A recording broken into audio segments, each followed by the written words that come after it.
mga impormasyon, mga istoryang mapapakinabangan baguan panguntuhan. Totoo yan! Uya na ang programang Aramon Yato digdi sa DCGB. Kaiba si Mardela, Aramon Yato.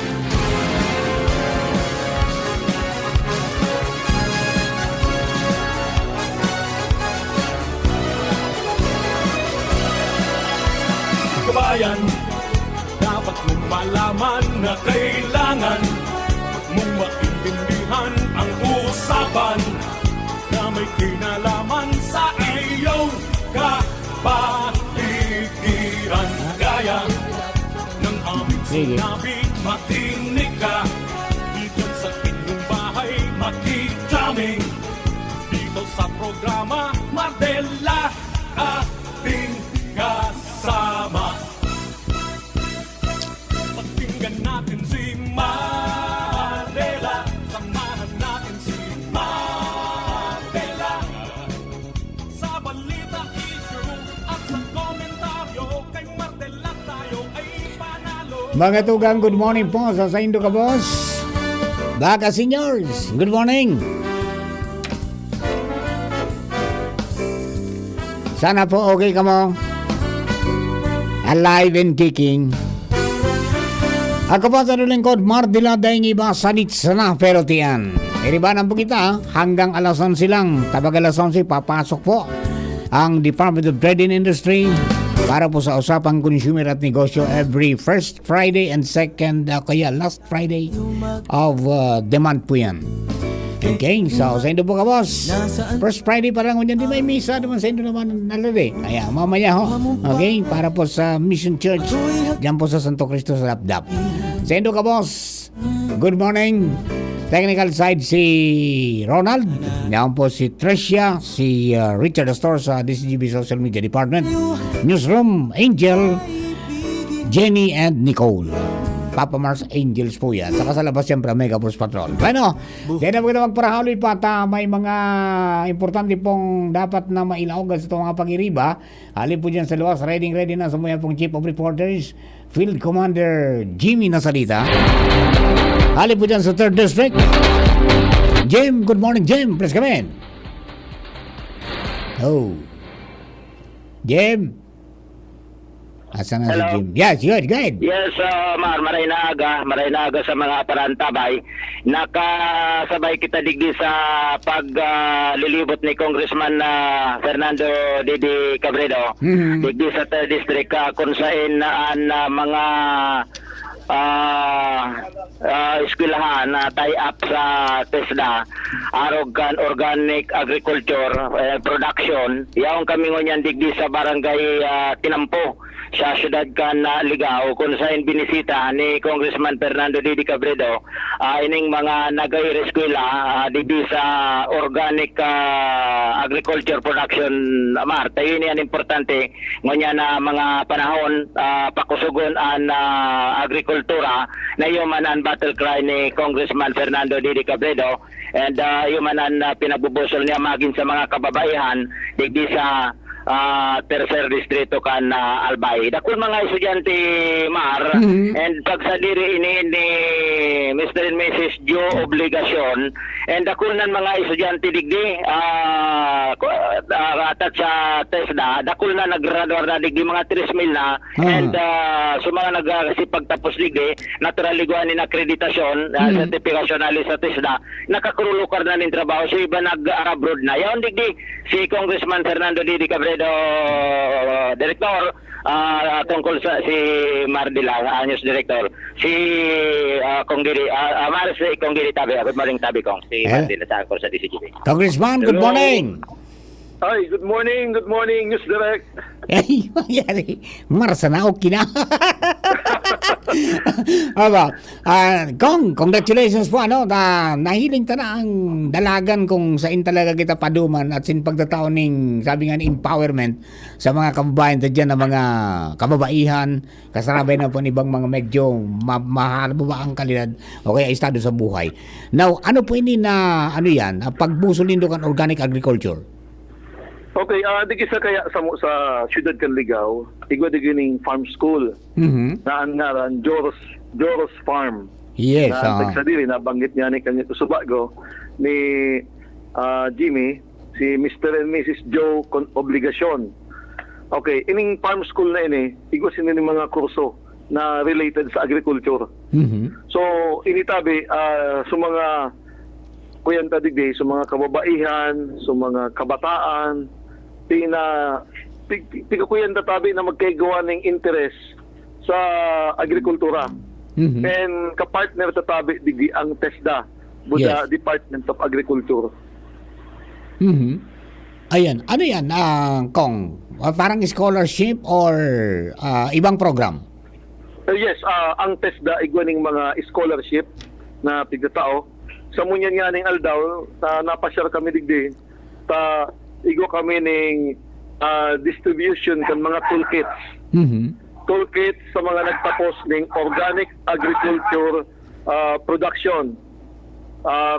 Iyan tabi kurso kan TESDA Mhm. na nag-implementaryo tabi ining Joros Farm. Ayun. Matatawan sila mo yan na aga ng knapsack sprayer, Mhm. may balde, may pala, igwa pa ng weighing scale. Iyan tabi ali sa gobyerno. Yun. Na sabi ko nga sa inda, pasalamatan ninda ang gobyerno, ini sa tabing pribileyo Mhm. na nakuha ninda sa tuyang gobyerno. Yes, sir. Yan, dakula ko na bagay po yan na talagang sa pagpaano kang farmer, makaukol muna sinda kung anong sulalaogon ninda. Di. Yan na manungod yan sa organic agriculture. May NC2 yan, Kong Didi? Iyo, Papa Maro, tama ka tabi dyan.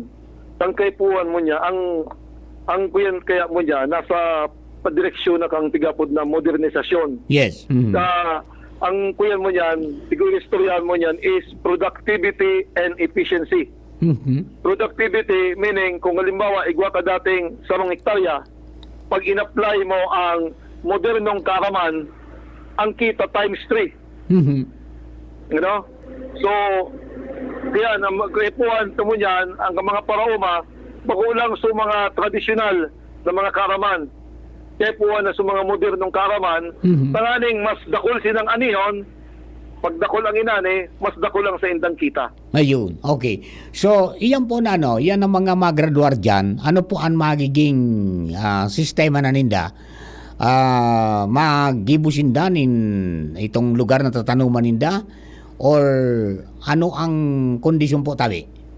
Ang magayon ka initabi, dagdag na kaaraman ninda. Ang Mhm. iba nga digdi graduate na ning college, ang iba naghahanap ng trabaho, Mhm. ang iba senior high school. Halo-halo tabi. Halo-halo ang sa indang ang sa indang estado.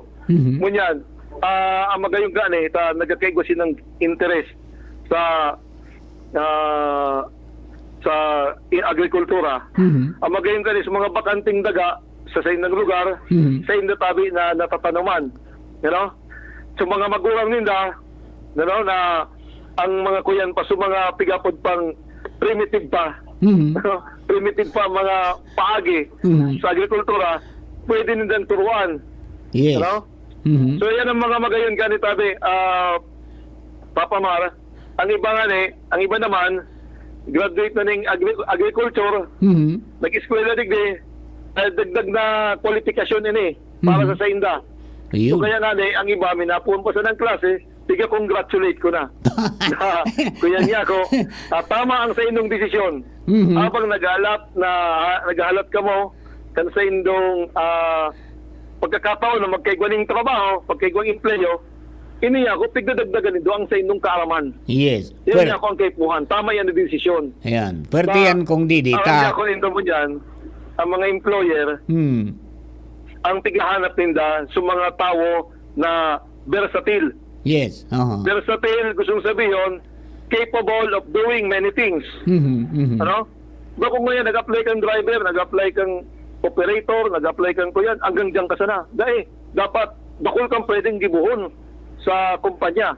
Mhm. Kaya Iyon. naman niya ako dyan suminalog so multi-igwang capability na mag-multitasking. Yes. Can perform many tasks, several tasks at the same time. Yan ang multitasking. Ngayon. So, ang paghanap ng empleyo, very tough ang competition. Mhm. So kaya niya ako, dako lang mga ding trabaho mo niyan, patay sila nakakapag-qualify. Yes. Ano? Oo. Doon bagay So, din yan na naukudan nila dyan. It's either na mag-employ sinda or gumibo sila sa dairying farm. Maging entrepreneur. Entrepreneur. So yan, tabi. Ayan.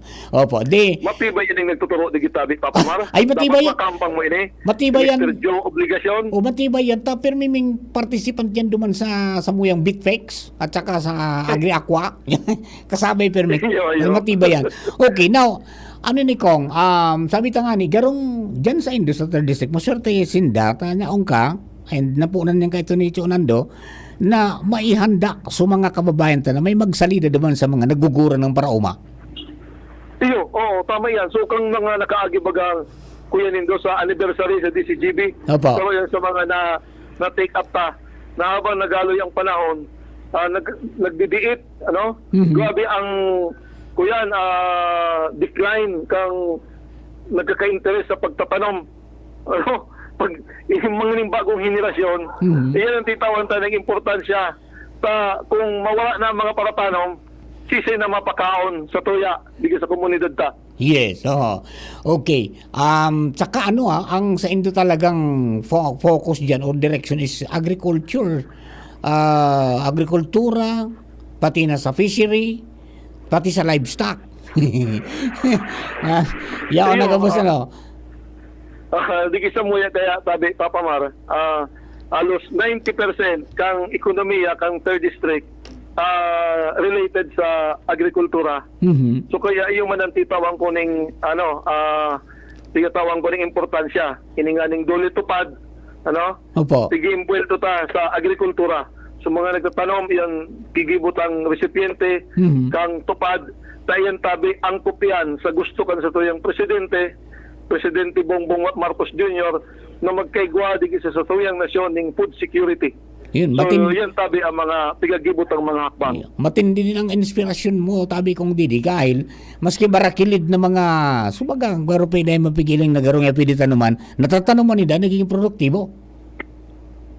Ayun.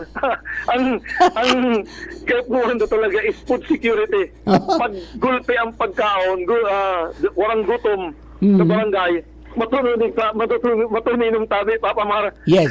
Kulang ang ribok, kulang ang diskusyon pag may anlog kang tulak. Apa. So, kaya yan ang titawang ko ng importansya sa mga sa mga barangay. Sabi ko, anong taman niya ko, ayan ang mga igwa kitang mga infrastruktura, igwa kamong tinampo, igwa kamong ng diki, igwa kamong eskwelahan, igwa kamong tulay, igwa kamong kung ano-anong infrastruktura, kung mga tulak din no ding laog. Kung gutom, then pag-asenso, useless niya ko yan, dahil maapod na development. Ayun, saka yung paradigm shift duman sa kunyan, yung garo palaasa ka lang, pero ngunyan natawan mo sindaning ning kusog ning bot na tumindog sa sadiring pa. Iyan ang may mga hakbang tabi kita dyan, Papa Mara, para padago sindang ganahan, padago sinda sako na magtubod sa sakuyang pangapudan. Ang gigibot at tabi dyan sa mga programa kang sa tuyang gobyerno, sa kuya, sa kapasidad ko bilang congressman, iyan tabi, tigirani ko sa inda. So sabi ko nga kung mahigos ka mo, kamo ang priority ko sa medical assistance program kan sa kuyang pamilya, kan sa kuyang opisina. Kung kamo niya ko, kung may magadan, dito ang pigahagad, kamo niya ko ang priority sa burial assistance.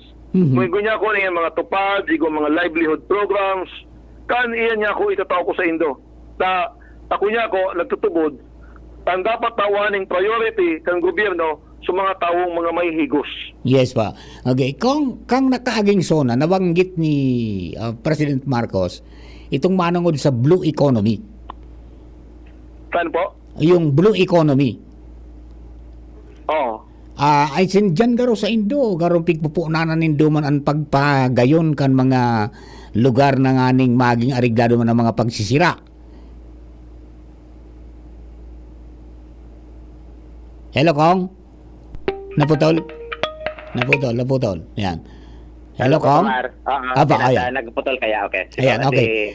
Congressman. So, padagos ko Hello, padagos sa imong esperso na apera luman sa sa agrikultura pati sa kadagatan. Tatawan po ni doon importansya. tangani na mas maging sabi kumpleto sa tuyang programa sa pagsisira, sa pag-uuma, asin sa paghahayupan. Now, kumusta po ining sabi nga ni da parte nga kang blue economy, ini na sa tuyang pinaglansar dyan na pagbugtak ning multi-species hatchery, functional na sa Ligaw, kumusta po sa Pantaw? So sa Pantaw, nagkaigwa na ning Kuyan Tabe, Papa Mar, nagkaigwa na ning groundbreaking, igwa na itong budget sa nagalat na lang kita na magkaigwa ning implementation. Pag una ko nagpupuuna gayod, nagtuya na nga ni buwan kita ato, nag-groundbreaking na. Ayun, di dakulang bagay ini tabi kong. At talagang pigbubuso na ng kambifar ang mariculture, di igwa na kitang pang-supply. Yan ang mga priority ko digis sa kuyang distrito. Na inot is food security, livelihood, no? Sa livelihood yan ang marine hatchery, matao yan ang kabuhayan sa mga constituentes ko. Pag ayan pa, priority ko pang education, yung turuan ang mga tao ng tamang mga makabagong karaman sa pagtatanom. I-establish ko tabi digis sa Ligaw ang pinakadakulang TESDA center sa bilog na Bicolandia. Diyan tabi sa Ligaw. Ikagta pa digis sa Ligaw, so Bicol University College of Veterinary Medicine. Yes. Igwa na po yan ng budget na 250 million. 250 million. Yan. Diyan Yes, man, sir. Oo. Diyan man yan sa Ligaw tabi kung ibubugtak. Yes po, sa Ligaw. Digis sa may Tuburan and Barangay Bay. Ayun, very good. Halos talagang kakumpletuhon mo tabi kung ang gabus-gabus na pangangaipo. So yan ang pangako ko sa kuyang mga constituentes na ang mga programa kan gobyerno sa indang mga concerns sa kuya tabi natatawan nin representasyon duman tabi sa Kongreso kan Pilipinas. Ayun. Sisiguro ko na ining mga programa kan gobyerno nasyonal day tabi mauud dyan ang tercer distrito kang probinsya kan Albay. Kung naisubmit na kang DBM sa House of Representatives so 2024 National Expenditure Program, now ma-deliberate na kamo kang budget. Ano po ang sa imong tatawaning highest priority dyan po sa 3rd District? Tiyo, kang nakaaging aldaw, kan Miyerkules, sarap po ako sa presente bilang Vice Chairman kan Committee on Appropriations duman sa Kongreso. Sarap ko sa naimbitaran sa pag-turnover kang DBM, kay Secretary Pangandaman, na pig-turnover kay pig-submit kay Speaker Martin Romualdez sa National Expenditure Program or yung proposed budget kang executive sa Kuyan Tabe, sa Kongreso. Ngunya na si Mana, gigibuo naman kang Kongreso so General Appropriations Bill. Itong NEP magigitabi itong General Appropriations Bill. Tapos mapuuna kami kang budget deliberation. Then ako tabi ang bilang congressman tatawag ko ng representasyon sa mga pangangaipo kan sa kuyang mga constituentes sa mga lugar na mga pirmintig babaha na kaypuan ng dakulang kantidad, dahil man kaya kang probinsya, dahil man kaya kang munisipyo, kang syudad, kang barangay. Dakulaw ng pangaipo na kwarta, iyan tabi, hagadon ta sa gobyerno nasyonal na matawan ng alokasyon. Siling pa man, ining mga widening ka mga tinampo, sa mga nagkaroon na tinampo, tawan tayo ng representasyon, sa mga eskwelahan na igwaning shortage sa classroom, sa mga kaypuan na ma-repair ng mga eskwelahan, awan tatabi ng representasyon duman sa Kongreso sa budget deliberations na ma-resolve tabi yan. Taloy ng problema yan. Yes pa. Kong, salamat po maray tabi. Sa imo pong pagpuanda sa Samuya, baka may gusto ka pang ipaabot po sa mga constituentes na dyan sa 3rd District. Go ahead po tabi. Okay, ang kuyang ko po tabi Papa Mar, ipadagos lang ninda ang paghihigos. Kapag nahiling ko ang mga constituentes ko na naghihigos, mas lalo man tabing hihigosan ang sa indang congressman. So, salamat tabi, Papa Mar. Thank you very much, Congressman Didi Cabredo. Okay, so yan, Salamat. tabi Papa Mar.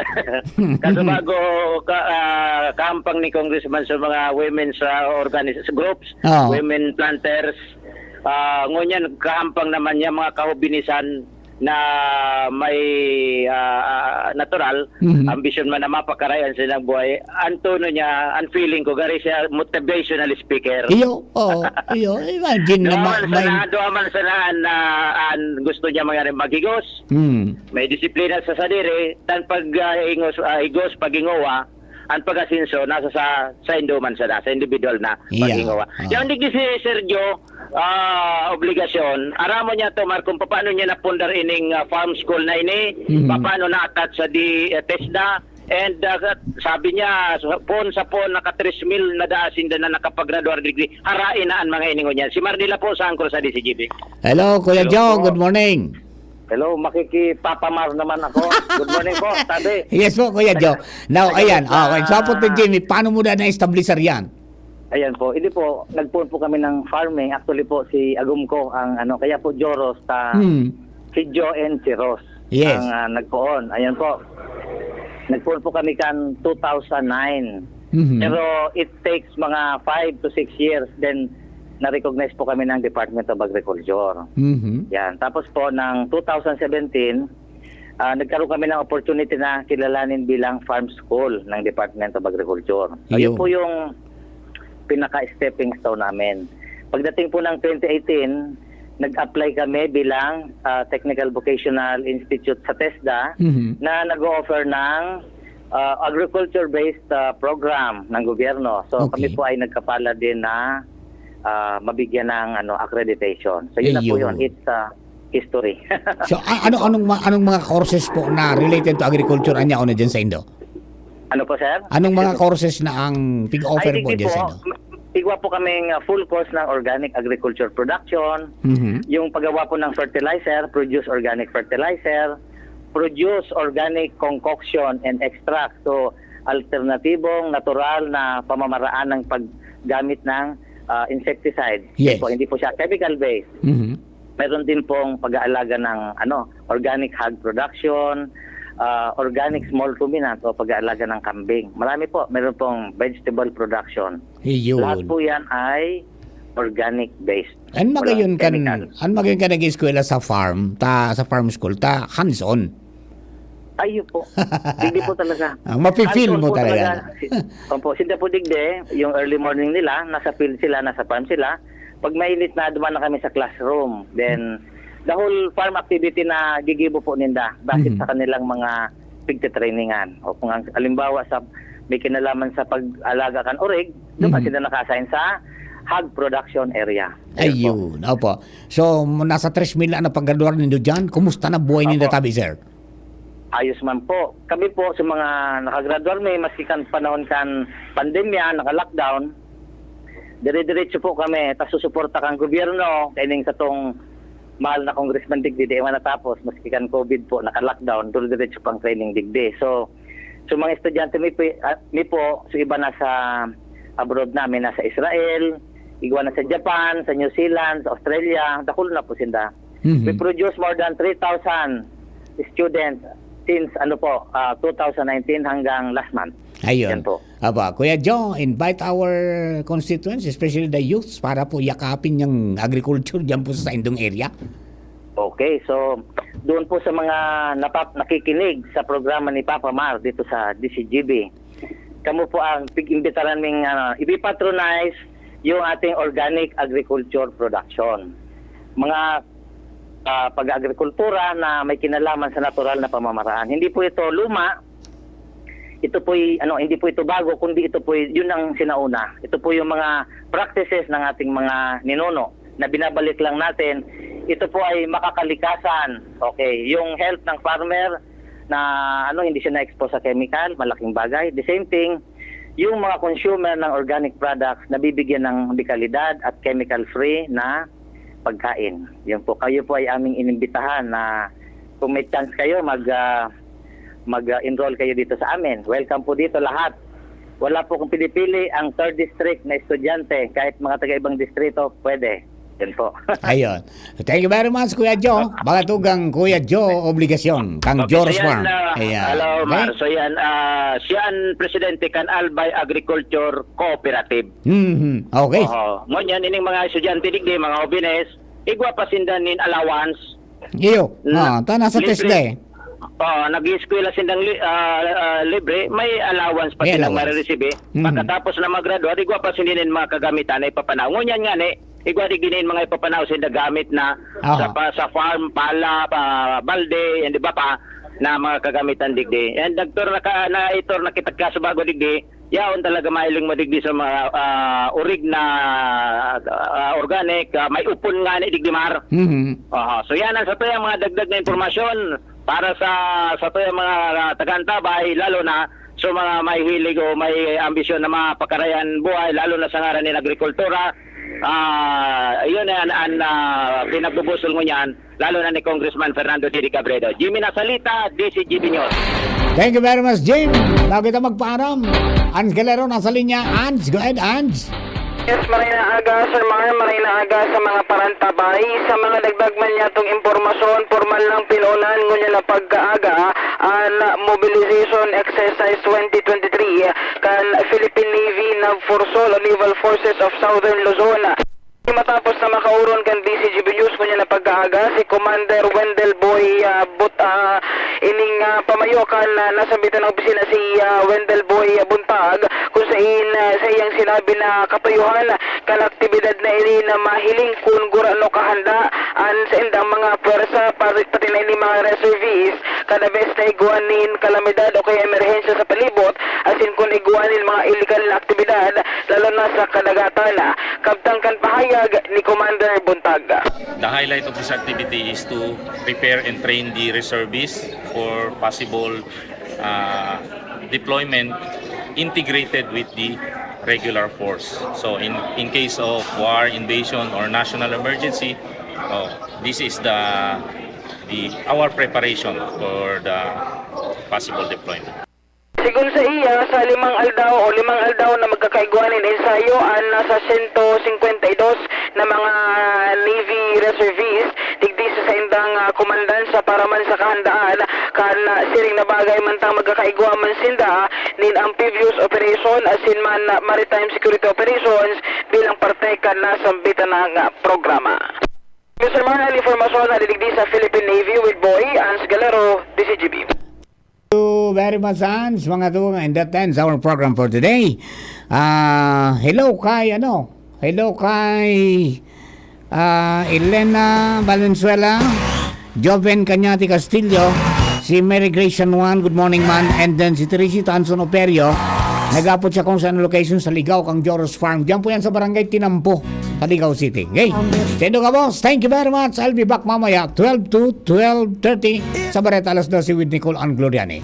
And after the news break, abangan po nindo ang consumer at negosyo, usapang consumer at negosyo ng Department of Trade and Industry. Bye-bye!